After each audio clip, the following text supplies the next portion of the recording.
36ના વચનામૃતમાં શ્રીજી મહારાજ કહે છે પ્રશ્ન ઉત્તર કરો. આ વચનામૃતમાં એક પ્રશ્ન છે. મુક્તાનંદ સ્વામી પૂછ્યો, મહારાજ ભગવાનના સ્વરૂપમાં અખંડ વૃત્તિ રહે એનો શું ઉપાય? શ્રીજી મહારાજ કહે છે 3 ઉપાય લગભગ મુખ્ય છે. એક તો જેનો ચોંટવાનો સ્વભાવ હોય, ગુંદાના ઠળિયા જેવો, કપડા ઉપર નાખો તો ત્યાં ચોંટી જાય, હાથ ઉપર રાખો ત્યાં ચોંટી જાય, દિવાલ ઉપર નાખો તો ત્યાં ચોંટી જાય. આવો જીવ હોય ને એને ભગવાન ઉપર આગળ મૂકો તો ત્યાં ચોંટી જાય. એટલે જેનો ચોંટવાનો સ્વભાવ હોય. એક બનેલી ઘટના છે. એક ભાઈ મંદિરે આવે ને એટલે ઘેર જવાનું નામ જ ના લે, ચોટે જ. પછી જાઓ હવે 11:30 થયા, ના હવે ઘેર જ પડ્યું જ છે ને, ઘેર ક્યાં જવાનું છે, એ ક્યાં નાહી જવાનું છે, ઘરને થોડા કોઈ ઉપાડી જવાના છે, આ તો આવો લાભ ક્યાં મળવાનો. માંડ સમજાવીને ઘેર મોકલે, પછી મંદિરે જ ના આવે, ઘેર ચોટે. 15 દાડા સુધી મંદિરે દેખાય નહીં, વળી એને ત્યાંથી ઉખાડવો પડે ધક્કા મારીને. મંદિરે જાઓ પણ હવે મંદિર જ છે ને, મંદિર કઈ નાહી જવાનું છે? બસ જ્યાં નાખો ત્યાં ચોટે. જો ઘરમાં ચોટે તો મંદિરમાં ના આવે, ને મંદિરમાં ચોટે તો ક્યાં ના જાય. આવો જીવ ક્યાંક જો ભગવાનમાં ચોટે ને તો સારી રીતે ચોટી જાય, એને ભગવાન જ યાદ આવે. બીજો સ્વભાવ સુરવીરપણું હોય, જેની મનોવૃત્તિ સુરવીરતા વાળી હોય. ગમે એવી પ્રવૃત્તિ, ધમાલ, પંચાયત, કૌટુંબિક સામાજિક જવાબદારીઓ, આ બધી જવાબદારીઓ નિભાવવા છતાં પણ સુરવીર હોય, ભગવાનને ભૂલી ના શકે. એના નિયમમાં, ભક્તિમાં, પૂજામાં એ મક્કમ હોય, એ કહેવાય સુરવીર. તો એનું મન પણ ભગવાનમાં રહે. અને ત્રીજો ઉપાય છે ભય. જો ભગવાનનું ભજન નહીં થાય, ભક્તિ નહીં થાય, સત્સંગ નહીં થાય તો જન્મ, મરણ, નરક, 84 એ માથે જળુંબી રહ્યા છે. એનાથી કઈ રીતે બચી શકાય? એટલે જન્મ મૃત્યુનો ભય સમજીને ભગવાનમાં અખંડ મનોવૃત્તિ રાખે.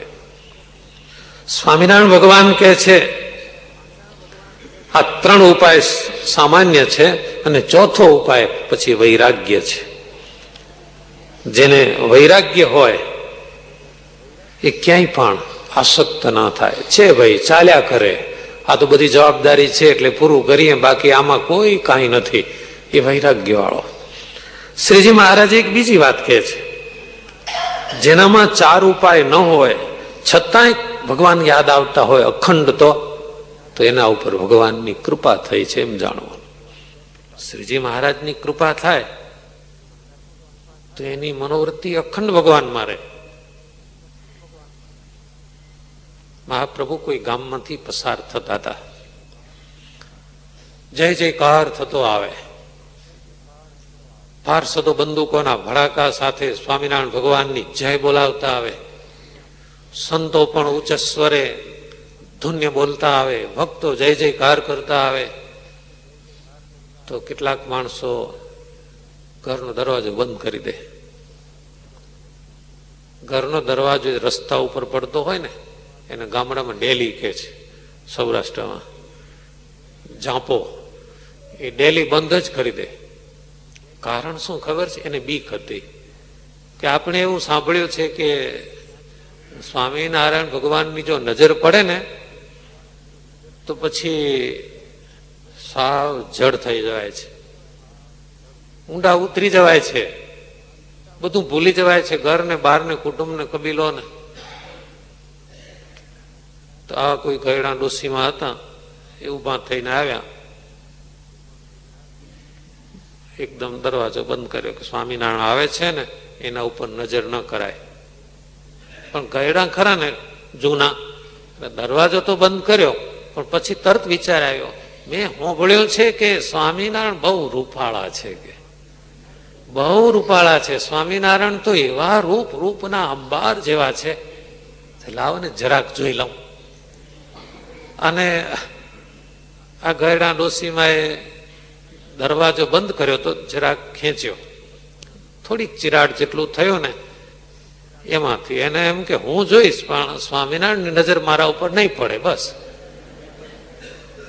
થોડોક દરવાજો ખેંચ્યો અને બેઠા. શ્રીજી મહારાજ સર્વાંતર્યામી છે. આ ડોસીને બે બાજુ વગાડે છે. એક બાજુ કે છે સ્વામિનારાયણ બહુ રૂપાળા છે એટલે જોવા છે, બીજી બાજુ કે છે કે નજર પડવા નથી દેવી. અને મહારાજે દરવાજા સામે બરાબર જેવી નજર કરી અને આ ડોસીમાં એ જોયું, આ હા હા હા બહુ રૂપાળા છે, બહુ રૂપાળા. તેજ તેજ તેજ છૂટે છે સ્વામિનારાયણના મોઢા ઉપરથી, તેજ તેજ તેજ છૂટે છે. શું રૂપાળા, શું એની રૂપાળી આંખો છે, કેવું એમનું રૂપાળું મુખ છે. આહા, ઘરમાં આવ્યા. સ્વામિનારાયણ તો બહુ રૂપાળા છે, સ્વામિનારાયણ તો બહુ રૂપાળા છે. રાત્રિ દિવસ યાદ રહી ગયો. સ્વામિનારાયણનું મુખ બહુ સુંદર છે, એની આંખો બહુ રૂપાળી છે. કોઈ આવે આડોશી પાડોશી, પહેલા તો સમાજમાં જીવન એવું હતું ને, નવરા પડે એટલે બેનો આડોશ પાડોશમાં ભેગા થાય. આજે તમે શું બનાવશો, કાલે અમે શું બનાવ્યું હતું, ચાલુ જ થઈ જાય વાતો. આપણા જેવું ના સૌ સૌના ફ્લેટમાં સૌ ફ્લેગ માર્ચ કરતા હોય એવું નહીં. બધા ભેગા થાય, જેવા આવે એવા માજી ચાલુ કરે. સ્વામિનારાયણ બહુ રૂપાળાઓ. પણ તમે જયારે આવી ત્યારે એ જ વાત કરો છો, તે બીજી કઈ વાત કરું. એના જેવો તો કોઈ રૂપાળું ભાળ્યો નથી જિંદગીમાં. એવા સ્વામિનારાયણ રૂપાળા. આડોશી પાડોશી આવે, અઠવાડિયું થયો, 15 દાડા થયો, બધાને એમ થયું કે આ ડોશીમાં સ્વામિનારાયણ પહેરી ગયા છે, બીજું કઈ છે નહીં. એટલે શ્રીજી મહારાજ કૃપા કરે, ભગવાન જયારે કૃપા કરે ત્યારે આવી રીતે અખંડ ચિંતન થાય. હવે આ ડોશીને અખંડ ચિંતન, સ્વામિનારાયણ બહુ રૂપાળા, બહુ રૂપાળા. ભગવાન અખંડ યાદ આવે. ભગવાન એકવાર કચ્છમાં ધમડકા ગામ છે ત્યાં પધારેલા. કરણીબા અને ત્યાં મહારાજ રોકાયા. પ્રભુ જયારે વિદાય થાય છે એટલે કરણીબા બહુ દુઃખી થઈ ગયા. ભગવાન કહે છે તમે શા માટે દુઃખી થાઓ છો, તમારે ઘેર અમે રોકાયા, તમારી ઈચ્છા પ્રમાણે થાળ જમ્યા. મહારાજ દુઃખ એક વાતનું છે, હવે તમે અહીંથી વિદાય થાઓ છો, હવે તમારા દર્શન, તમે ત્યાં ગુજરાતમાં સૌરાષ્ટ્રમાં કેવા ઉત્સવ સમયા કરો છો અને અમે અહીં. સ્વામિનારાયણ ભગવાન એકદમ રાજી થઈ ગયા. કરણીબા, અમે જે જે ઉત્સવો કરીશું, સમયા કરીશું, વિચરણ કરીશું, લીલા ચરિત્રો કરીશું, એ બધું તમને અહીં ઘરમાં બેઠા બેઠા દેખાશે. કરણીબા રાજી થઈ ગયા.